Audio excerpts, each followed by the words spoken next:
Hello friends, आप सब कैसे हो? आई होप आप सभी ठीक होंगे। इस कहानी के 5वें एपिसोड में आप सभी का स्वागत है। हम रात का सीन देखते हैं जहां कंसॉर्ट डावेजर और लियूलिंग चेस खेलते हुए बातें कर रहे होते हैं। तभी जो कहती है लियूलिंग, तुम एक स्मार्ट लड़के हो, लेकिन क्या तुम जानते हो कि मैं तुम्हारी मदद क्यों नहीं करना चाहती थी? लियूलिंग पूछता है, क्यों मिस? जो कहती है, चाहे खेल हो या जिंदगी, चीजें पल भर में बदल सकती हैं। इसलिए हमें बड़े लक्ष्य पर ध्यान देना चाहिए। तुमने बिना फायदे के शुरू किया और बिना सिचुएशन को समझे आगे बढ़ते गए। इसे अंधा होना कहते हैं, जो किसी फेलियर का साइन है। ये पहला रीजन है। फिर वांग कहती है, खैर, तुमने थोड़ा सा फायदा देखा और सब कुछ जल्दी पाने की चाह में सब कुछ खो बैठे। ये जल्दबाजी करना है दूसरा रीजन। इसके बाद स्वीटी कहती है, लिटिल लियू लिंग, क्या बात है? पिछले राउंड के बाद से तुम्हारा खेलने का स्टाइल बदल गया है। लियू लिंग जवाब देता है, मिस, मुझे लगा था कि आप पहली बार खेल रही हैं और कुछ नहीं जानती, पर अब लग रहा है कि घमंडी तो मैं था। तभी याओ जी लियूलिंग से कहती है, कंसॉर्ट डावेजर तुम्हारे साथ अच्छा समय बिता रही है, उनके साथ मस्ती करो। मैं कुछ और शेन मॉन्स्टर पकड़ने जा रही हूँ। फिर पीछे मुड़कर कहती है, लिटिल प्रिंस, गुड लक। उसके बाद कंसॉर्ट डावेजर फिर लियूलिंग को समझाते हुए कहती है, दयालु होना अच्छी बात है, लेकिन दूसरों को खुश करने के लिए खुद की अचीवमेंट को नजरअंदाज करना बेवकूफी है। यह तीसरा रणनीतिक कारण है। लियूलिंग कहता है, मिस, आज आपने जो कुछ भी कहा है मैं उसे ध्यान में रखूंगा। अब मैं चलता हूं। लेकिन कंसॉर्ट डावेजर उसे यूं ही नहीं जाने देती। दोनों लड़कियां लियूलिंग को पकड़कर उसके अंगूठे का निशान पैसे पर ले लेती हैं। लियूलिंग मुस्कुराते हुए कहता है, मिस, आप सब कमाल की हैं, मैं कोई शिकायत नहीं कर सकता। वांग मुस्कुराकर कहती है, ऑफ कोर्स, अगर हम तुम्हारे जैसे छोटे लड़के से हार जाते तो यह हमारे लिए शर्म की बात होती। जो पूछती है, लियूलिंग, मैंने सुना है कि तुम्हारे पिता ने तुम्हारे आर्टिकल्स इकट्ठा किए हैं। लियूलिंग जवाब देता है, हाँ, इंपीरियल एकेडमी ने आज ही मुझे अप्रेजल भेजा है। फिर जू कहती है, हम सब सम्राट लियू वेई के नेचर को जानते हैं। वह अभी तुम्हारे बारे में जानने के लिए काफी एक्साइटेड है। अगर तुम पैलेस ऑफ क्वाइट्यूड में रहोगे तो उसे खतरा महसूस होगा, इसलिए वह तुम्हें बाहर निकालकर अपने पास रखेगा। पर क्या तुम जानते हो इसके बाद तुम्हें किस खतरे का सामना करना पड़ेगा? फिर लियूलिंग प्रॉमिस करते हुए कहता है, मेरे दोनों बड़े भाई के पास पावर है और दूसरी पत्नी भी माँ बनने वाली है। मैं इस बार हार नहीं मानूंगा। अपने सेल्फ रिस्पेक्ट के लिए मैं जरूर लड़ूंगा, चाहे मेरे हालात जैसे भी हों। ये सुनकर जू लियूलिंग को ईस्टर्न पैलेस के एग्जाम प्रिपरेशन के लिए कुछ बुक देती है। लियूलिंग शुक्रिया अदा करके वह किताबें ले लेता है। फिर सीन चेंज होता है। सेकंड प्रिंस लियू क्यू के पास, जो एक लेटर पढ़ रहा होता है। ईस्टर्न पैलेस का एग्जाम आ रहा है, इस बार भी अच्छा रैंक करो और अपने परिवार का नाम रोशन करो। लेटर पढ़ने के बाद वह बूढ़ी दादी माँ से पूछता है, क्या मेरे दादाजी ने और कोई संदेश दिया है? बूढ़ी दादी माँ कहती हैं, लॉर्ड फेंक ने कुछ नहीं कहा, लेकिन आपकी माँ लेडी शू ने याद दिलाया कि मौसम बदल रहा है, तो अपना ख्याल रखना। लियू क्यू कहता है, ठीक है, मैं समझ गया। फिर रुककर पूछता है, क्या मेरी माँ का सिर दर्द ठीक हुआ? बूढ़ी दादी माँ मुस्कुराकर कहती हैं, वह सिर्फ आपको याद करती रहती हैं और आपके बारे में बातें करती रहती हैं। यह सुनकर लियू क्यों कहता है, उन्हें कहना मैं जरूर एग्जाम पास करूंगा। फिर सीन चेंज होता है। क्वीन वांग और उनके बेटे लियू हेंग के बीच। लियू हेंग अपनी माँ से कहता है, माँ, मैंने सुना है कि आपको नींद आने में दिक्कत हो रही है, इसलिए मैंने आपके लिए शाही रसोई से कमल के बीज का दलिया बनवाया है। क्वीन वांग कहती हैं, तुम्हें यह सब करने के बजाय अपनी पढ़ाई पर ध्यान देना चाहिए। लियू हेंग माफी मांगते हुए कहता है, माँ, मैंने अपनी पढ़ाई पूरी कर ली है। क्वीन वांग गंभीर होकर कहती हैं, तुम क्वीन के सबसे बड़े बेटे हो। तुम्हारे पिता ने अभी तक किसी को क्राउन प्रिंस नहीं बनाया है। तुम्हें ईस्टर्न पैलेस के एग्जाम में टॉप करना है और सबसे ज्यादा पावरफुल बनना है। और हाँ, सोने से पहले आज का ऐसे लिखना मत भूलना। लियू हेंग जवाब देता है, हाँ माँ, मैं जा रहा हूँ, और फिर चला जाता है। फिर हम अगली सुबह का सीन देखते हैं, जहां पर ल्यूलिंग बाथरूम में मजे से बाथटब में बैठकर गुनगुनाते हुए नहा रहा होता है। पर तभी वहां पर याओजी आ जाती है। वो दोनों एक दूसरे को देखकर काफी शॉक हो जाते हैं। ल्यूलिंग घबराकर बाथटब में बैठ जाता है और याओजी पीछे घूम जाती है और काफी शर्मिंदगी महसूस करने लगती है। फिर याओजी हिचकते हुए कहती है, नहाने में इतना टाइम मत लगाओ वरना सर्दी लग जाएगी और आप परेशान हो जाएंगे। पर यह सब कुछ देखकर 19 कुछ भी समझ नहीं पाता। फिर ल्यूलिंग शर्म के मारे कुछ बोल नहीं पा रहा होता है। बड़ी मुश्किल से कहता है, प्लीज दूसरी ओर देखो। फिर 19 भी कहाँ कम था। ल्यूलिंग के सामने जाकर उसकी height 175 centimetre, weight 45 kilograms, colour fair, 6 pack abs. बाप रे, ये तो उसकी पूरी कुंडली ही देखने लगता है। बेचारा ल्यूलिंग पूरी तरह कंफ्यूज होकर पूछता है, हाइट, वेट, कलर, ये सब क्या है? 19 हंस पड़ता है। ल्यूलिंग खड़ा होकर टॉवल पकड़ने की कोशिश करता है। तभी 19 उसकी फोटो खींच देता है और वह लकड़ी का फर्नीचर नीचे गिर जाता है। उसकी आवाज सुनकर याओजी पलटकर कहती है, क्या तुम ठीक हो? 19 तुमने अभी क्या किया? फिर 19 कहता है, इसे देखो तुम्हें पसंद आएगा। याओजी फोटो देखकर कहती है, वाओ, बाथटब से निकलता सुंदर लड़का, ये फोटो बहुत अच्छी है। तभी ल्यूलिंग की बॉडी ग्लो करने लगती है और वह घबरा जाता है। याओजी हैरान होकर कहती है, ये होली ग्लो है। 19 हंसते हुए कहता है, मेरी सेंसरिंग स्किल्स काफी अच्छी हैं, है ना? याओजी कहती है, इनफ, अब उसे परेशान करना बंद करो। ल्यूलिंग, बाद में सम्राट से मिलने पर घबराना मत। ऐसा कहकर याओजी और 19 वहां से चले जाते हैं। बाहर आकर याओजी ल्यूलिंग का पिक्चर देखकर काफी खुश हो जाती है। फिर 19 टोकते हुए कहता है, याओजी तुम क्या देख रही हो? फिर याओजी कहती है, नहीं कुछ भी नहीं, लेट्स गो। अब हम राज दरबार का सीन देखते हैं, जहां सम्राट अपने मंत्रियों के साथ पिछले साल आई बाढ़ पर चर्चा कर रहे हैं। इसी दौरान हम देखते हैं कि ल्यूलिंग दरबार के अंदर जाने की कोशिश करता है, लेकिन उसे गार्ड्स रोक देते हैं। वह बाहर खड़ा इंतजार कर ही रहा होता है कि उसके दोनों भाई भी वहां पहुंच जाते हैं। तीनों भाई आपस में मिलते हैं। तभी वहां दाइशन आता है और तीनों प्रिंस को अंदर ले जाते हैं। अंदर जाकर तीनों प्रिंस सम्राट ल्यूवेई के सामने ग्रीट कर रहे होते हैं, लेकिन तभी अचानक एक डॉग मॉन्स्टर दरबार में गिर पड़ता है और उसके पीछे पीछे याओजी आती है। ये सब देखकर ल्यूलिंग घबरा जाता है। याओजी को कुछ कहने ही वाला होता है, लेकिन फिर वह आसपास का माहौल देखता है। सभी लोग उसे घूर रहे होते हैं और सम्राट अपने मन में सोचता है, इसे फिर से दोहरा पड़ने लगा है। याओजी डॉग मॉन्स्टर को पकड़कर ल्यूलिंग से कहती है, सॉरी, आज कुछ ठीक नहीं है। इतने में डॉग मॉन्स्टर उसकी पकड़ से छूटकर भाग जाता है और याओजी भी उसके पीछे दौड़ पड़ती है। यह देखकर ल्यूलिंग थोड़ा रिलैक्स हो जाता है। फिर दाइशान इशारा करता है। फिर लूफैन सम्राट से कहता है, महाराज, इंपीरियल एकेडमी के डिस्कशन के बाद एग्जाम की तारीख फ्रॉस्ट मंथ के 5वें दिन निर्धारित की गई है। फिर सम्राट उसे अप्रूव करते हैं और फिर वह ल्यूलिंग से कहता है, मैंने डिस्कोर्सेज इन द बैलेंस पर आपके नोट्स पढ़े हैं। क्या आपने इसे पैलेस ऑफ क्वाइट्यूड में अकेले ही लिखा था? फिर ल्यूलिंग जवाब देता है, यस फादर। वह पूरे कॉन्फिडेंस से कहता है, पापा, भले ही मैं इतना स्मार्ट और इंटेलिजेंट नहीं हूँ, लेकिन मैंने हर एक वर्ड और सेंटेंस खुद से लिखा है। फिर सम्राट उससे कहता है, क्या इस कॉपी के लास्ट पेज में यह अजीब सा पेंटिंग भी तुमने ही बनाया है? उसे किताब को देखने के लिए सम्राट दूसरे लोगों को देता है। दोनों सीनियर ब्रदर उसकी किताबों को बारी बारी करके देखने लगते हैं। फिर ल्यूलिंग कहता है, पिताजी, मैं प्राचीन ऋषि मुनियों के आगे कुछ भी नहीं हूँ। मैंने सिर्फ अपने भावना को समझने के लिए ऐसा पेंटिंग किया है। मैंने सोचा नहीं था कि आप इसे देखेंगे। फिर सम्राट पूछते हैं, इस टीचिंग मेथड का कोई नाम है? ल्यूलिंग जवाब देता है, इसे माइंड मैप कहा जाता है। मुझे माफ कर दीजिए पिताजी। सम्राट यह सुनकर ल्यूलिंग की तारीफ करते हुए कहते हैं, ये एक बेहतरीन स्किल्स है। सीखने समझने में यह काफी मददगार साबित होगा। जहां तक आपदा राहत की बात है, उस पर हम बाद में चर्चा करेंगे। इसके बाद सब वहां से चले जाते हैं। एपिसोड 5 यही तक ही था।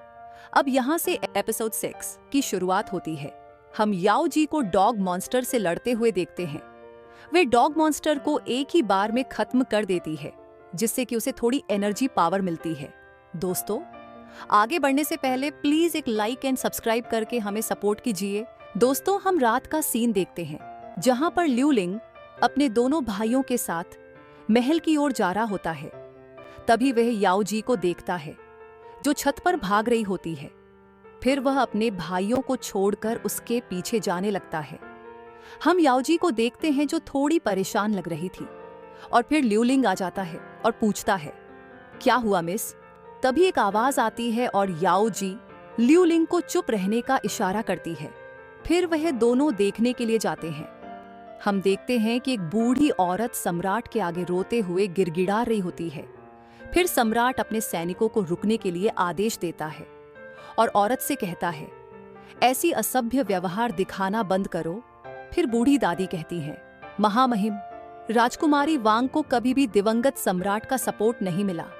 इस महल में उसका कोई भी नहीं है। वह क्या कर रही है? प्लीज मुझे अपनी बेचारी पोती पर एक बार मिलने दीजिए। तभी याओ जी और ल्यूलिंग फुसफुसाने लगते हैं। तभी वहां पर गार्ड्स आकर कहता है, कौन है वहां पर? ये सुनकर ल्यूलिंग और याओ जी झाड़ियों के पीछे से बाहर आ जाते हैं। फिर सम्राट कहता है, ल्यूलिंग, तुम अभी तक महल में क्यों नहीं लौटे? फिर ल्यूलिंग जवाब देता है, पिताजी, मैंने अभी तक किताब पूरी नहीं पढ़ी है। जब आपका काम पूरा हो जाएगा तो मैं इसे वापस कर दूंगा। बूढ़ी दादी रोते हुए सम्राट से विनती करने लगती है, महाराज, मैं आपकी आभारी हूं कि आपने मेरे पोती राजकुमारी वांग की अच्छी देखभाल की है। जिंदगी के आखिरी पल में मैं अपनी पोती को एक बार देखना चाहती हूँ। फिर सम्राट कहता है, मैडम, आप ऐसा क्यों कर रही हैं? फिर बूढ़ी दादी कहती है, प्लीज, दाई साम्राज्य के प्रति मेरे पिछले समर्पण के कारण मैं आपसे मेरी इच्छा पूरी करने की प्रार्थना करती हूँ। फिर सम्राट कहता है, लेकिन दिवंगत सम्राट की वसीयत में कहा गया है कि झिंगान पैलेस में मौजूद रखैलों को कभी भी महल से बाहर जाने की अनुमति नहीं है और किसी बाहरी व्यक्ति को अंदर आने की अनुमति नहीं है। एक बेटे के रूप में मैं अपने पिता की इच्छा की अवहेलना नहीं कर सकता, मैडम। फिर बूढ़ी दादी गुस्सा होकर कहती है, ऐसी कोई इच्छा नहीं है। जरूर दिवंगत सम्राट मर गया होगा।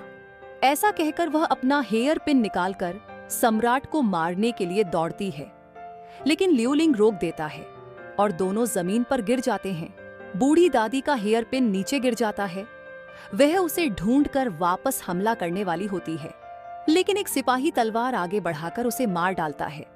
यह सब कुछ देखकर सम्राट कहता है, ल्यूलिंग, तुमने बहुत अच्छा काम किया, लेकिन अफसोस की बात है कि तुम इतने दयालु हो। एक राजकुमार के रूप में तुम्हें कठोर और निर्दयी होना चाहिए। फिर उसे बूढ़ी औरत की लाश को उसके घर वालों को देने के लिए कहकर वह वहां से चला जाता है। ल्यूलिंग बूढ़ी औरत की ऐसी हालत देख नहीं पाता और उसे उठाकर कहता है, मैं जिंगान पैलेस से हूं। कंसॉर्ट डावेजर वांग वह ठीक है और अपने रिश्तेदारों को भी याद कर रही है। इतना सुनकर बूढ़ी औरत वहां पर अपना दम तोड़ देती है। वह उस खून से सने हुए हेयर पिन को उठाता है। फिर सीन शिफ्ट होता है कंसोर्ट डावेजर के घर पर। जहां वैंग काफी ज्यादा रो रही होती है। ल्यूलिंग उसके पास जाने की कोशिश करता है, लेकिन जू कहती है इस वक्त उसका दिल टूटा होगा, इसलिए उसे परेशान मत करो। फिर ल्यूलिंग कहता है, मिस, मुझे प्लीज एक बार बात करने दीजिए। उसकी दादी का आखिरी मैसेज मैं उसे देना चाहता हूँ। फिर ल्यूलिंग वैंग के सामने जाकर उसके पास बैठता है और वो उसकी दादी की हेयर पिन दे कर कहता है, आपकी दादी मुस्कुराते हुए चली गई। वैंग उस हेयर पिन को अपने सीने से लगाकर रोने लगती है। उसके बाद जू और स्वीटी ल्यूलिंग को बाहर छोड़ने आते हैं। अंदर से वैंग के रोने की आवाज आती है। ल्यूलिंग पूछता है, क्या हमें उन्हें अकेला छोड़ देना चाहिए? जू कहती है, हमने कई मुश्किलें झेली हैं, वैंग जी अब खुश होंगे। उस हादसे के बाद भी ड्यूक ऑफ वेई अभी भी मजबूत है। लिन परिवार की इज्जत पर खतरा था, लेकिन ल्यू ने कुछ नहीं किया, इसलिए वो चुपचाप सब सह रही है। फिर ल्यूलिंग कहता है, मिस, क्या आप ये कह रही है कि सम्राट ने ऐसा जानबूझकर किया?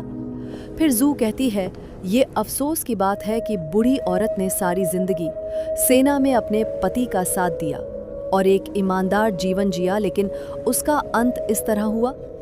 फिर ल्यूलिंग कहता है, मिस, अब मैं ऐसे नहीं जी सकता।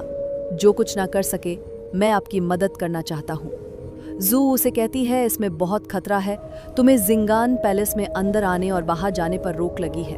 और सम्राट की दूसरी बीवी प्रेग्नेंट है। इस बात की कोई गारंटी नहीं है कि तुम कितने दिन अच्छे से जी सकते हो। फिर लियू लिंग कहता है, नो डाउट मैं आपकी मदद कर सकता हूँ, मैं आपके साथ पढ़ाई जारी रखना चाहता हूँ। फिर स्वीटी कहती है, गुड बॉय, ये काफी है कि तुम्हारे पास ये दिल है। महल के बाहर की दुनिया तुम्हारी सोच से ज्यादा खतरनाक है। तुम कितने बेवकूफ हो बच्चे। फिर सीन चेंज होता है। पैलेस ऑफ क्वाइट्यूड के हाउस में हम देखते हैं लियू लिंग और याओ जी टेबल पर बैठे होते हैं।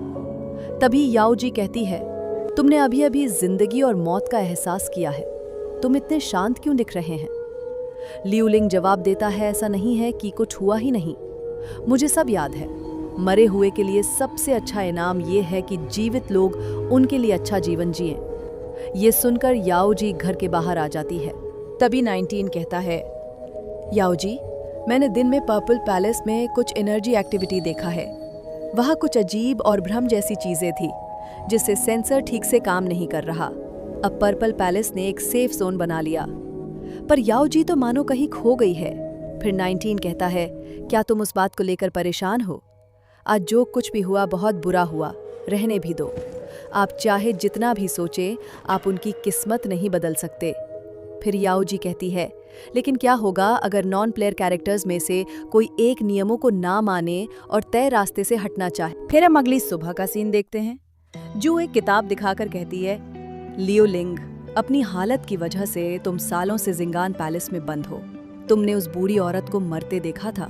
बाहर के लोग धोखेबाज हैं, लेकिन यहाँ तुम सुरक्षित हो। अगर तुम ईस्टर्न पैलेस में पढ़ाई करने जाओगे तो लोग तुम्हें खतरा समझने लगेंगे। लियू वेई अब तुम में इंटरेस्ट ले रहे हैं। ये खतरा भी हो सकता है और मौका भी। तुम क्या सोचते हो? तभी लियू लिंग सोचते हुए याओ जी की तरफ देखता है और याओ जी उसे कहती है, मैं अपनी प्रॉब्लम को सॉल्व कर सकता हूँ, ऐसा कहो। फिर लियू लिंग कहता है, मिस, चूंकि ये एक मौका है इसलिए हार मानने का कोई चांस नहीं है। मैं जन्म से लेकर मृत्यु तक इस छोटी सी जगह में फंसा नहीं रहना चाहता। फिर जू कहती है, ओके, मैंने आज तुम्हें ये कहने के लिए ही बुलाया है। फिर जू 2 सर्वेंट को अंदर आने के लिए कहती है जो बहुत सारी किताबें लेकर आते हैं। जू कहती है, लियू लिंग, कल से आपका समय आपका नहीं रहेगा। तभी स्वीटी आती है और एक बड़ा टाइम टेबल दिखाकर कहती है, सुबह जल्दी उठो, फिर पढ़ाई, कविता, मार्शल आर्ट, घुड़सवारी, दवाओं का ज्ञान, चित्रकला और सब कुछ तय समय पर करना होगा। तभी वोंग कहती है, मैं यहाँ हूँ, क्वीन डावजर।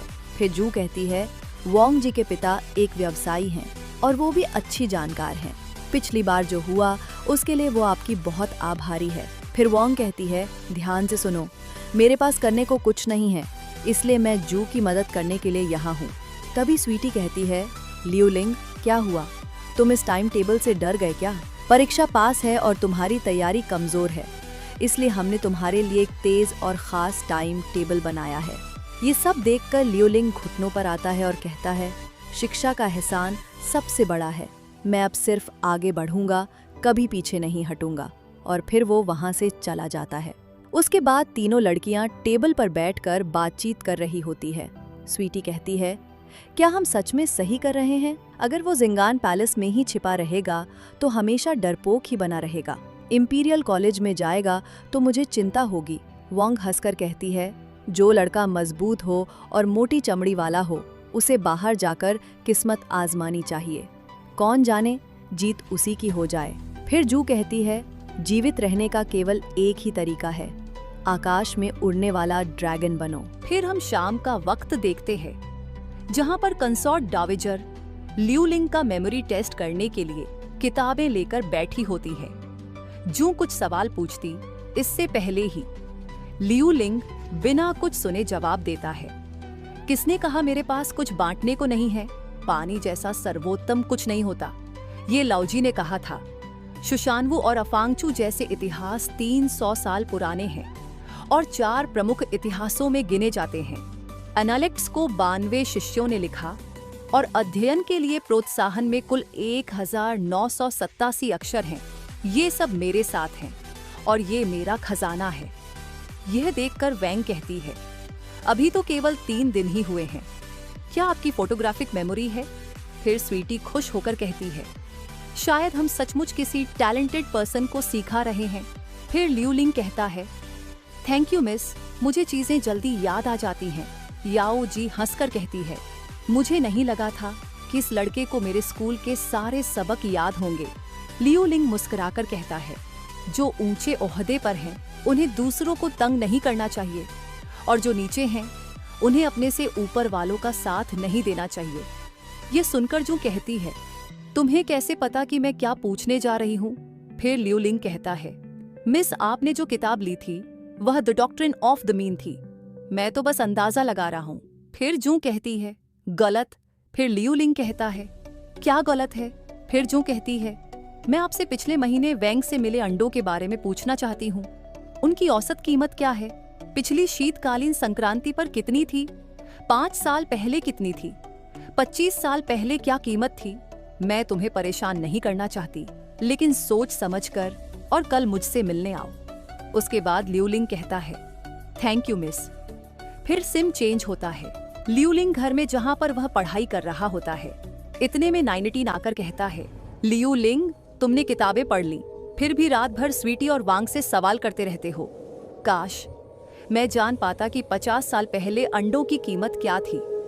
तुम अभी भी सिर क्यों खुजा रहे हो? फिर लियू लिंग कहता है, खैर मुझे यह पता तो चला है, लेकिन फिर भी कुछ अधूरा सा लगता है। तभी याओजी कहती है, मुझे तो ये होमवर्क इतना आसान नहीं लगता।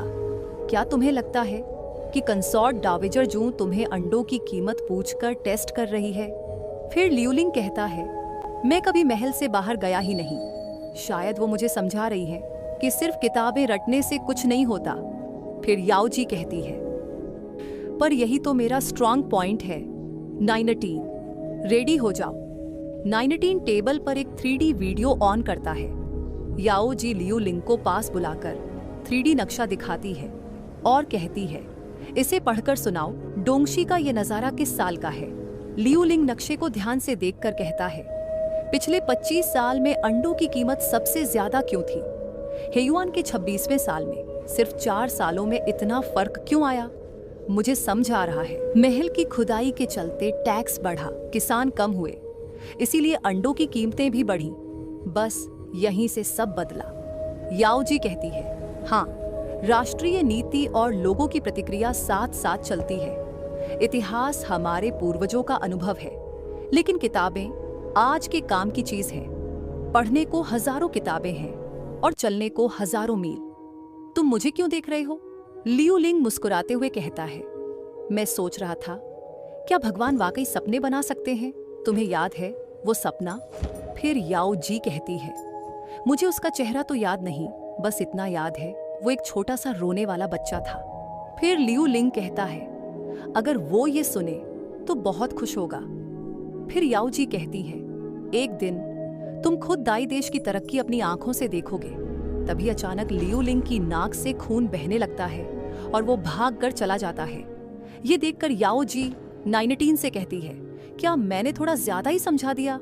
छोटा लियू लिंग गुस्से में लग रहा है। फिर नाइनटीन कहता है, नेता लोग भी जब समझाते हैं तो इतना नहीं समझाते जितना आप कर देती हैं। आप चलकर खुद देख लीजिए ना। फ्रेंड, यह एपिसोड यहाँ पर पूरा होता है। इसका नेक्स्ट एपिसोड देखने के लिए हमारे साथ बने रहे।